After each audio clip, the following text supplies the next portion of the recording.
성도 여러분, 사도행전의 말씀을 시작해 나아가면서 우리가 살펴보았고 또 함께 나누었던 이야기들을 기억하고 계십니까? 이미 한참 지난 이야기이긴 하지만 사도행전을 시작하면서 저는 이렇게 말씀을 나누었습니다. 예수 그리스도의 부활과 승천, 그리고 오순절 성령 강림 사건의 결과로 교회가 태동하고 온 세계와 열방을 향해서 뻗어가는 초대교회의 역사를 돌아보면서 오늘날 이 시대 가운데 교회로 부름받은 우리 한 사람 한 사람이 교회로 함께 모인 이 산동교회가 그와 또 동일한 영적인 목적성과 활력을 받아서 나아가기를 원합니다. 이 땅의 교회로 존재하면서 우리가 어떤 모습으로 성장해 나아가야 하는지를 끊임없이 묻고 또 물음으로 해답을 찾아가기를 원한다고 말씀을 계속해서 나누었습니다. 그런데 하나님의 위대한 역사를 이루어가기 위해 부름받은 예수님의 제자들, 그들의 모습들은 아직 자신이 어떠한 일들을 해야 할지에 대한 내용과 의미들을 잘 모르고 있었습니다. 즉 하나님께서 어떠한 계획표를 가지고 어떠한 일정표를 가지고 주님의 몸을 이끌어가고 계신지에 대해서 이해하지 못하고 있었다라는 것이죠. 그래서 마치 엉거주춤하게 이도저도 아니게 서 있는 것처럼 이 사도행전을 시작할 때에 제자들의 모습과 교회의 모습들이 그러했습니다. 그리고 그러한 모습은 오늘날 이 시대 가운데 교회로 부름받은 저와 우리 모두의 모습이라는 것이죠. 성도 여러분, 지난주에도 말씀드렸듯이 성도 여러분이 함께 나와 예배하고 있는 이 산동교회를 통해서 여러분들은 어떤 하나님의 꿈을 꾸기를 원하십니까? 산동교회는 종교 행위를 하는 사람들을 철저하게 금지합니다. 살아계신 하나님을 예배하고 살아계신 하나님의 말씀을 들으며 그 살아계신 하나님께서 오늘 이 시대의 지금 상황 가운데에 우리에게 무엇을 하기를 원하시는지를 발견하고 그 하나님의 마음을 깨달아 하나님의 꿈을 꾸기를 간절히 소망하는 것이죠. 그러하기에 한 예배 한 예배 그냥 매주일 반복되어지는 예배로 우리의 예배가 끝나는 것이 아니라 오늘 이 예배 가운데 하나님의 말씀을 듣지 않으면 하나님께서 은혜 베풀어 주시지 않으시면 우리는 부르신 삶의 자리 가운데 나아가 결코 믿음으로 살아갈 수 없습니다를 고백하며 하나님의 은혜를 갈망하는 예배를 드려야 하는 것입니다. 하나님께서 산동교회의 구성원으로서 우리 한 사람 한 사람을 부르셔서 이루어가기를 원하시는 그 부르심의 사명이 무엇인지를 깨닫고 그것을 위해 우리가 달려가고 있는지를 끊임없이 질문해 볼 수 있어야 하는 것입니다. 제가 보기에 저도 마찬가지인 것 같습니다. 아직은 뭔가 명확하지 않은 것 같습니다. 명확하게 발견하고 달려가는 분이 계시다면 우리 모두가 다 알겠죠. 그리고 그것이 하나님께서 허락하시는 부르심의 사명이라면 우리가 함께 그 부르심을 향해서 달려가겠죠. 제가 산동교회 부임하고 나서 이제 3년 조금 지났습니다. 그리고 부임하고 난 이후부터 지금까지 한결같이 함께 기도하고 기대함으로 기다리면서 여러분 누가 시켜서가 아니라 우리 각자에게 베풀어 주신 하나님의 은혜와 은사들을 통해서 내가 자원하는 마음으로 내가 늘 해왔으니까 이것도 계속 해야지가 아니라 하나님께서 지금 내게 하기를 원하는 것이 무엇인지를 찾고 그 하나님의 마음을 깨달아서 내가 자원하여 기쁜 마음으로 감당해야 할 부르심의 사명을 찾아서 우리 감당하자고 외치고 있지만 그럼에도 불구하고 뭔가 엉거주춤한 모습이 우리 가운데에 있다라는 것은 부정할 수 없는 사실인 것 같습니다. 그에 대한 이야기들은 하나의 설교도 빼놓지 않고 유튜브에 지난 3년 반이라는 시간 동안 계속해서 어떤 말씀을 나누었는지 무엇을 외치고 또 고백했는지에 대해서는 언제든지 원한다면 우리가 확인할 수 있을 것입니다. 그런데 이러한 우리들의 모습들이 사도행전 가운데 등장하는 초대교회 성도들의 모습과 별반 다르지 않다라는 것입니다. 그러나 그럼에도 불구하고 우리가 기억해야 할 것은 우리를 통해서 하나님께서 어떠한 일들을 이루어 가실지 우리가 다 알 수 없지만 이 모든 일들이 오직 하나님의 주권과 하나님의 전능하신 능력에 의해서 우리의 찬송 가운데 임하셔서 우리 한 사람 한 사람을 지금 주목하고 계시고 살아있는 예배를 기뻐 받으시는 오늘도 살아 역사하시는 성령 하나님에 의해서 계획되어지고 이루어지고 마침내 완성될 것이다라는 것입니다. 그러하기에 우리가 산동교회를 바라보며 낙관적이면서도 영적인 긴장의 끈을 놓지 말아야 하는 이유가 바로 여기에 있는 것이죠. 우리의 모습과 상관없이 하나님께서는 하나씩 차근차근 가장 좋은 방법을 통해서, 좋은 때를 통해서 당신의 일들을 이루어가고 계시다라는 것입니다. 이런 말씀을 들으면 어떤 분들은 이렇게 생각할 수 있습니다. 목사님의 이야기를 들으니까 결국 우리가 사도행전을 이렇게 길게 나누면서 계속해서 묵상해야 할 이유라는 것이 주님의 몸으로 부름받은 교회가 나아가야 할 길이 무엇인지를 배우자라는 것이 아닌가요? 이것들에 대해서 물론 필요하다라고 생각합니다. 그런데 솔직히 동의가 되지는 않습니다. 왜냐하면 저는 지금 제 개인의 생활에서 일어나는 다양한 신앙의 질문들, 삶의 문제들만 해도 감당하기 힘들거든요. 이럴 때는 어떻게 해야 되고, 저럴 경우에는 하나님의 뜻이 무엇인지 알고 싶은데 사실 이런 일에나 우리가 사실 솔직하게 관심 있지 교회가 어떤 방향으로 나아가야 하는지에 대해서는 아직 좀 그런 것 같습니다 라고 생각하실 수도 있을 것입니다. 물론 맞습니다. 우리는 지금 우리에게 벌어지고 있는 개인의 문제에 대한 해답을 찾거나 그 해답을 통해서 그 문제들을 해결하고 돌파함으로 말미암아 앞으로 나아가서 삶의 안정감을 얻고 이를 위해 수고하며 애썼으니까 교회에 나왔을 때는 누군가에게 관심받고 또 위로받고 격려받고 삶의 자리로 돌아가고 싶어 합니다. 그리고 사실 이것이야말로 목사인 제가 생각해도 우리가 마주한 가장 시급한 과제라고 할 수 있습니다. 제가 선교지에 있다가 돌아와서 우리 신학대학교에 입학하고 이제 공부하던 때였습니다. 그 당시에 저는 제 삶의 부르심이 선교사로서의 부르심 이외에 다른 것을 생각해 본 적이 없었습니다. 제가 처음 예수님을 만나고 신학을 공부하게 된 계기도 그때 당시만 해도 제가 가지고 있는 생각 안에서는 목회자가 아니면 선교할 수 없다라고 생각했기 때문에 이 신학의 길로 들어선 것이죠. 그러하기에 신학 공부를 하면서도 계속해서 선교지만을 생각했습니다. 선교지의 영혼들에게 어떻게 하면 복음을 잘 전할 수 있을까? 선교지의 하나님의 몸된 교회가 어떻게 하면 개척될 수 있을까에 대해서 생각했다라는 것이죠. 국내에서 어떻게 내가 목회를 하고 어떻게 교회에 청빙받아서 어떻게 교회를 운영할지에 대해서는 단 한 번도 생각해 본 적이 없습니다.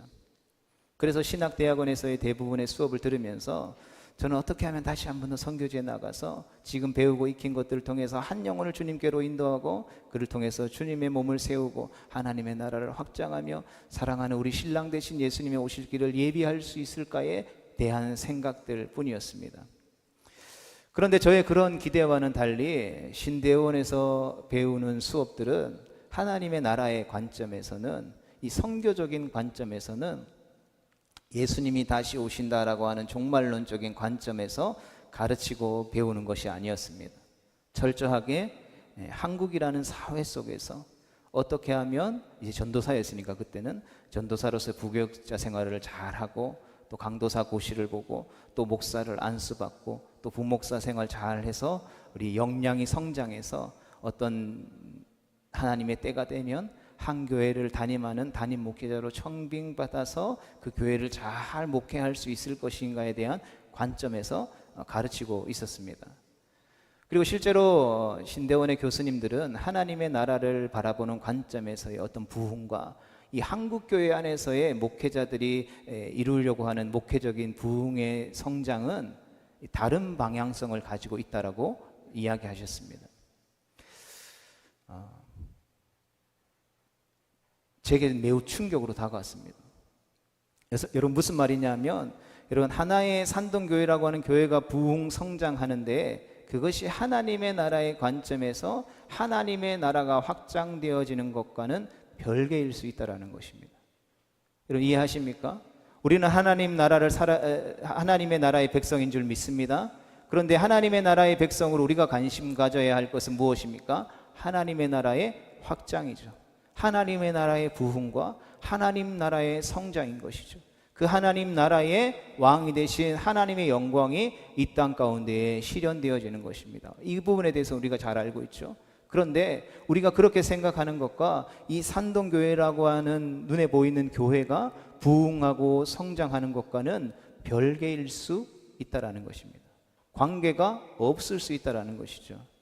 내가 한국 사회 안에서 부흥 성장하며 목회적으로는 뭐 1,000명, 2,000명, 10,000명을 목회하는 목회적으로 성공할 수 있지만 반드시 그로 인해서 하나님의 나라가 확장되어지는 것은 아닐 수 있다는 것입니다. 물론 하나님의 말씀을 배우는 것, 또 교회의 역사를 배우는 것, 모르는 것들을 배움에 있어서 흥미도 있었지만 이런 가지고 있는 관점 자체가 다르다 보니까 시간이 갈수록 흥미를 잃어갔습니다. 이런 공부들이 필요할까? 불필요한 건 아닐까? 생각하게 되는 것은 어쩔 수 없는 저의 고민이었습니다. 그래서 제가 신대원 다닐 때 우리 태국에 오늘 기도했던 김만호 선교사님이 저희 이제 창원에 집이 있어서 뭐 강남에 방을 얻어서 공부하는 건 힘드니까 이제 제가 수원에서 있을 때 저희 집에 같이 이제 묵으면서 차 타고 계속했죠. 근데 참 재밌는 것은 그때 당시에 이 김만호 선교사님은 한국에서 목회하는 것만 생각해서 선교에 대해서 선자도 가본 적 없고 뭐 단기 선교도 한 번도 가본 적이 없는 상황이었어요. 그러니까 뭐 이제 수원에서 이제 강남까지 이제 차를 타고 계속 이제 등교하고 하교하고 이제 같이 있으면 뭐 계속 그런 이야기들을 하겠죠. 배우는 것들에 대해서. 그러면 이제 교회 신학대 교수님이 가르쳐 주신 거 거기는 막 은혜 받아서 받고 저는 막 불만 섞인 걸로 계속해서 다투고 뭐 다투다가 계속해서 이제 막 제가 막 형이니까 막 뭐라 하면서 좀 그런 시간들을 보낸 것 같습니다. 그래서 저는 빨리 학업을 마치고 선교지로 나아가야겠다고 생각했습니다. 그래서 교수님의 생각과 가르치는 것과 다른 관점으로 뭐 시험지를 써내려가기도 하고 그래서 뭐 이제 교수님이 주는 학점이 막 엉망일 때도 있었습니다. 그리고 다른 신학생들과 열띤 논쟁을 벌인 적도 있습니다.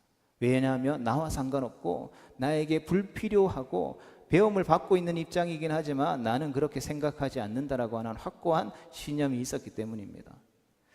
그런데 지금 제가 어디에 서 있습니까? 선교지에 있는 게 아니라 산동교회에 서 있죠. 지금 생각해 보면 꼭 그렇지만은 않았다라는 것을 깨닫게 되어지는 것입니다. 그런데 제가 이렇게 느낀 것과 마찬가지로 성도 여러분도 혹시 지금까지 저와 3년이라는 시간들을 보내오면서 또 하나님의 말씀을 나누고 또 이 사도행전의 말씀을 나누면서 말씀을 받아들이는 여러분들의 심정이 그런 것은 아니었을까 생각하게 보게 되었습니다.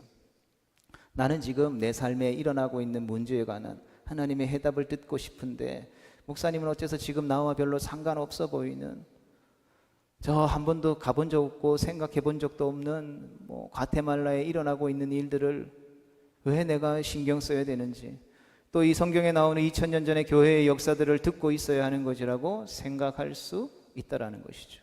그런 것은 목사님이 생각해서 이제 우리의 삶에 어떻게 적용할지만 이야기해 주면 좋겠다라고 생각할 수 있다라는 것이죠. 그런데 이러한 성도 여러분의 생각은 어떤 면에서는 타당한 의문을 가지고 계신 것이면서 또 다른 면에서는 틀린 생각을 하고 계시다라는 것입니다.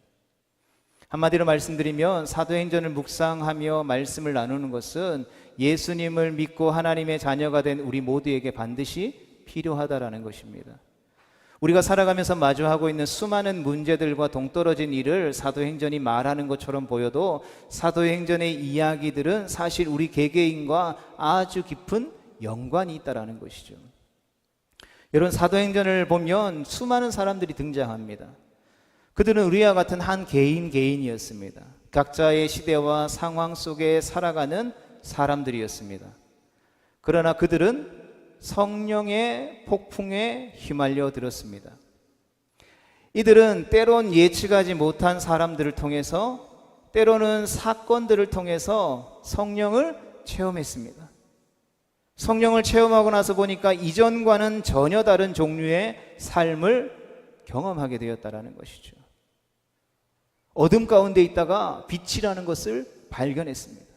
캄캄한 어두운 동굴 깊은 곳에서 살아가다가 그 동굴 바깥 환한 세상을 마주하게 되었다는 것이죠. 이들은 성령 하나님께서 말씀 가운데 증거하시는 대로 자신에 대한 하나님의 계획을 확신했습니다. 그리고 나서 이들은 때로는 자신이 이전에 전혀 계획하지 못했던 나그네의 길을 떠나기도 했습니다.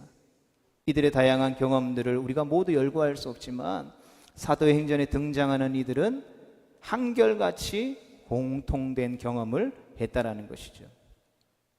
즉 그들이 모두 이전까지 살아온 것과는 전혀 다르고 높은 차원의 삶을 경험했다라는 것입니다. 예수 그리스도의 복음과 성령을 체험하기 전까지는 그들의 삶은 주로 개인적이었습니다. 그들의 인생은 그들이 태어나 살아가고 있는 지역과 환경에 의해서 제한되었습니다. 종으로 태어났으면 종으로 평생 사는 것이었습니다. 소아시역, 지금의 터키 지역에 어디에서 태어났으면 거기에서 평생도록 사는 것이 일반적인 경험이었습니다. 우리는 이것을 가리켜서 안정되고 예측된 삶이라고 말할 수 있습니다. 태어나서 죽을 때까지 어떤 사람의 삶이 어떠할지 누가 보더라도 뻔하게 보이기 때문인 것이죠. 동시에 우리는 이런 삶에 대해서 제한된 삶이라고 표현할 수 있습니다. 우리가 아무리 발버둥쳐 보아도 그에게 주어지는 환경과 조건들이 그의 생각과 노력을 그냥 그 자리에 붙들어 매기 때문인 것이죠. 그래서 옛말에 이렇게 40패스하고 검사가 되거나 판사가 되면 우리가 뭐라고 했습니까? 개천에서 용이 났다라는 것입니다. 무슨 말입니까? 개천에서 용이 날 수 없는데 그러한 천지개벽할 수준의 일들이 일어났다라는 것이죠. 그런데도 사도행전에 기록된 수많은 그리스도인들은 이런 자리에서 예수님을 만남으로 인해서 극적인 변화를 경험했다라는 것입니다. 오순절 마가의 다락방에서 성령을 체험한 사도들이 그랬고, 다메섹으로 향해 교회의 성도들을 핍박하러 가던 사도 바울이 그랬습니다. 그리고 박해를 위해서 땅끝까지 도망쳐야 했던 이름 없는 수많은 성도들이 그러했다라는 것이죠. 여러분, 예수님의 제자들이 우리가 성경에서 익히 들어 잘 알고 있는 그러한 이름들을 가진 사람들, 예수님의 제자들이 만일 예수님을 만나지 않았더라면 어떠했겠습니까? 베드로와 요한과 사도 바울, 그들의 인생이 너무 뻔하지 않겠습니까? 그들은 아마 평생 갈릴리 바다에서 물고기를 잡으며 살았을 것입니다. 바울도 마찬가지였겠죠. 젊은 나이에 꽤 알려진 가말리엘의 수하에서 공부한 엘리트였기 때문에 젊은 나이에 율법학자가 되어서 제자들을 가르치면서 평생 그렇게 살지 않았겠습니까? 박해를 피해서 소아시아 지방까지 도망간 수많은 성도들은 어떠했을까요? 그저 그러한 평범한 환경 속에서 아기자기에게 소박한 미래를 소망하면서 평범하게 살아가지 않았을까요? 그러나 하나님께서는 이들을 그냥 그 자리에 두지 않으셨다라는 것입니다. 이들의 마음에 예수라는 이름이 성령의 능력으로 심령에 뚜렷이 박힌 이후에 그들은 이곳저곳 목적지 없이 나그네처럼 뿔뿔이 흩어졌습니다. 그러나 그들의 목적지가 없는 나그네처럼 보였지만 그들은 분명하고 확신을 가지고 가는 곳곳마다 예수의 복음과 그분의 능력을 증거했다라는 것이죠. 가는 곳곳마다 교회가 되어 교회를 세우며 그 땅에 택한 영혼들을 주님께로 인도했다라는 것입니다. 이들이 이처럼 이전과 전혀 다르게 살아야만 했던 이유를 한마디로 설명할 수 있겠습니까? 설명할 수 있죠. 그들은 이전과 다른 삶의 차원, 다른 차원의 삶의 목적을 얻었기 때문인 것입니다. 오늘 예배하는 우리는 어떻습니까? 이전과 전혀 다른 차원의 삶의 목적을 얻으셨습니까? 우리는 얻기 위해, 그것을 발견하기 위해, 그것을 발견했기 때문에 이 자리에 나와 예배하는 줄 믿습니다. 다시 말해서 예수님을 만난 후에 내가 왜, 그리고 무엇을 위해 살아야 하는지 인생의 참된 목적과 의미를 깨달았다라는 것입니다. 저는 어렸을 때에 몇 번 말씀 나눴죠. 초등학교 때는 매년 이사 가는 게 싫어가지고 빨리 돈을 벌어서 그냥 이사 가지 않아도 내 집을 얻어서 그냥 평범하게 사는 게 목적이었습니다. 그러다가 부모님이 구미에 오셔가지고 찜닭집을 했는데 이게 대박이 난 거예요. 뭘 봤겠습니까? 내가 이 찜닭집을 하면 평생 먹고 사는데 지장은 없겠구나. 그런 생각을 가지고 살았죠. 여러분, 그러한 생각을 가지고 사는 그 가운데에 하나님께서 저를 만나 주셨고 전혀 다른 차원의 꿈과 비전들을 허락해 주신 것입니다. 그래서 젊었을 때는 집 떠나면 고생이라고 생각했습니다. 다른 문화권에 나아가서 사는 것은 상상할 수 없었습니다. 청소년 시기에 집에서는 말 한마디 하지 않는 조용한 사람이었습니다. 근데 어느 순간 제가 비행기를 타고 다른 문화권에 서스럼 없이 가더라는 것이죠. 그 사서 고생하는 일들을 계속하고 있더라는 것이죠. 그곳에서 하나님을 만나고 그것을 향한 하나님의 마음을 깨닫고 그것을 위해서 내가 할 수 있는 삶을 던지기로 결단하더라는 것이죠. 이전과 다른 차원의 삶의 목적을 얻음으로 말미암아 내가 그동안 꿈꿔왔던 삶과는 전혀 다른 삶을 살아가게 되더라는 것이죠. 예수님을 만난 후에 내가 왜 그리고 무엇을 위해 살아야 하는지 인생의 참된 목적과 의미를 깨달았다라는 것입니다. 성도 여러분, 그들은 예수라는 분을 통해서 자기가 더 이상 자신만을 위해 살 수 없음과 하나님께서 전혀 다른 관점과 모습으로 살기를 원하신다라는 사실들을 깨닫게 된 것입니다. 그리고 그들은 그 자리에서 일어나 하나님께서 바라보시는 삶의 의미를 살아내기 위해 머나먼 순례자의 길을 떠나게 되었습니다. 이렇게 함으로 그들은 온 세계와 열방을 다스리고 통치하시고 경영하시는 하나님의 동력자가 되는 영광스러운 삶을 살 수 있게 되었다라는 것이죠. 성도 여러분, 사도행전이 보여주고 있는 수많은 성도들의 삶의 궤적들은 바로 이런 의미에서 우리에게 무의미한 것이 아니라 의미 있는 것이라는 것입니다. 그들과 마찬가지로 우리의 삶 역시 예수님을 만나기 이전과 이후의 삶이 다르기 때문인 것이죠. 여러분, 예수님을 만나기 이전에 우리는 평범합니다. 한 가정에서 태어나서 건강하게 자라서 여러 가지 부모님들의 도움을 받아서 여러 가지 재능을 발견하게 되죠. 그리고 우리는 이 재능을 가지고 무엇을 해볼까 꿈을 꾸며 궁리하며 살았습니다. 우리가 지금 상황에서 꿈꾸는 장래들을 생각해 보면 솔직히 뻔하거나 누구라고 해서 별반 다르지 않았습니다. 제가 어렸을 때에 그 시골에서 살면서 막 포크레인이 와가지고 막 땅을 파요. 그럼 어린 아이가 볼 때에는 어떻게 보입니까? 내가 힘겹게 올라가는 저 언덕을 단숨에 평평하게 만들어버리는 저 포크레인, 너무나 위대해 보이죠.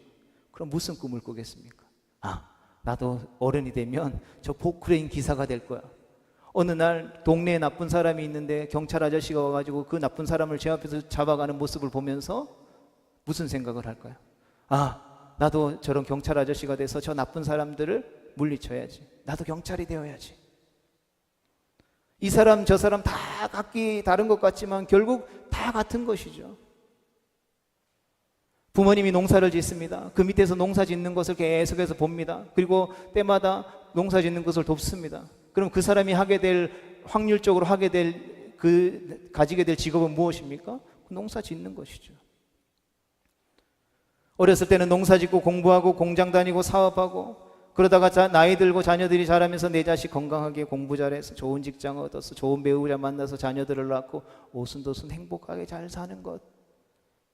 결국 우리 모두가 드라마틱하고 개성 있는 삶을 나름 꾸며갈 것처럼 보여도 여러분 크게 보아서는 그 사람인 장래가 뻔히 보이는 스토리를 나름대로 써내려가고 있을 뿐이라는 것입니다. 세상에서 평가하는 것처럼 그것이 성공하거나 아니면 평범하거나 아니면 망하거나의 기준만 있을 뿐이라는 것이죠. 그러나 성도 여러분, 우리가 살펴보고 있는 이 사도행전의 역사를 돌아볼 때에 우리는 예수를 만난 사람에게 공통적으로 경험되어지게 되는 질풍노도와 같은 변화를 우리에게서 예측할 수밖에 없는 것입니다. 사도행전의 역사 가운데 살았던 성도들은 모두 자기 중심의 관점 안에서 인생을 살아가다가 자기 중심을 벗어던져버리고 하나님 중심의 관점으로 인생을 다시 살게 되었기 때문인 것입니다. 그들 역시 우리와 마찬가지로 나는 이러저러한 환경에서 산다. 그러므로 나는 이 정도로 살다가 이 정도의 꿈을 실현해야겠다라고 생각했다라는 것이죠. 그래서 지금까지 내 인생의 주인은 나요. 그것을 지배하는 것은 내 삶의 환경과 형편이었습니다. 그러나 복음을 전해 들은 그들의 생각이 극적으로 바뀌게 됩니다. 예수님을 만난 후에 이러한 생각과 시간이 통째로 바뀌어 버렸다라는 것이죠. 그리고 고백합니다. 이제부터 내 인생의 주인은 하나님이시며 이제부터 나는 하나님이 내게 바라시는 그것을 이루기 위해서 내가 살아야 한다. 여러분, 이 사실을 깨달은 그들은 각자 보내져야 할 곳으로 달려가 이루어야 할 일을 이루기 위해서 열심히 살아갔다라는 것이죠. 그러므로 성도 여러분, 정리해보면 우리가 2025년부터 2026년까지 계속해서 이 사도행전의 말씀을 함께 연구하고 묵상하며 탐구하는 이유가 무엇이겠습니까? 나라고 하는 중심의 문맥에 매여서 있는 내 인생을 하나님 중심의 문맥으로 바꾸기 위한 연습과 학습을 위한 것 아니겠습니까? 다시 한 번 더 말씀드리면 지금까지 내 인생은 오로지 나라고 하는 차원에서만 해석되어지고 사용되어졌습니다. 그러나 사도행전 가운데에 등장하는 수많은 예수 그리스도를 만난 성도들의 경험을 통해서 우리는 우리의 인생의 차원과 용도를 하나님과 온 열방이라고 하는 거대한 틀에 맞추는 훈련을 하고 있는 것이죠. 즉 이제 하나님의 나라의 백성이 되었으니까 하나님의 나라 백성답게 살아가는 것이 무엇인지를 깨닫고 배우고 훈련하는 시간들을 가지고 있다는 것입니다. 나에게만 연결되어지고 나로 해석되어졌던 내 인생을 하나님께 연결시켜가는 것, 이 연결의 고리가 바로 하나님의 아들 예수 그리스도이시며 이 연결의 끈을 이어가는 힘이 바로 성령 하나님이신 것입니다. 그러하게 다시 말해서 사도행전은 우리의 인생을 보다 차원 높고 깊고 넓은 곳으로 인도하는 안내서인 셈인 것입니다. 사도행전은 그러므로 나라는 좁은 틀에 모여서 나의 인생을 질적으로 향상시키는 안내서라고 할 수 있으며 내 인생을 하나님께서 다스리시는 세계와 열방의 무대로 펼쳐가도록 하는 지도책인 것입니다. 그러기에 믿음으로 성령의 인도하심을 따라서 이 말씀을 우리가 읽어가다 보면, 이 말씀을 함께 나누다 보면 더 이상 좁은 관점으로는 살아가기에는 너무나도 안타까운 내 인생의 새로운 삶의 목표와 가치를 발견하게 될 것이다라는 것입니다. 이런 의미에서 사도행전은 내 인생을 보다 가치 있게 만들어주는 보물지도라 할 수 있을 것입니다. 이 보물지도를 놓치지 않게 되기를 축복합니다. 이런 보물지도를 필요 없는 것이 아니라 치부하게 되지 않기를 축복합니다. 너는 내게 구하라, 내가 내게 열방을 유업으로 주리라 약속하신 약속의 말씀이 우리의 삶과 몸된 교회에 응답되어질 수 있게 되기를 주님의 이름으로 축복합니다. 이제야 저는 오늘 읽었던 본문의 말씀으로 돌아가려고 합니다. 성도 여러분, 본문은 디모데에 관한 이야기를 우리에게 전하고 있습니다. 바울이 첫 번째 전도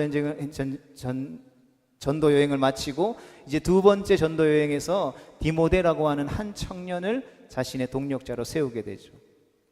디모데의 집안은 바울의 첫 번째 전도 여행 때 기독교로 개종했습니다.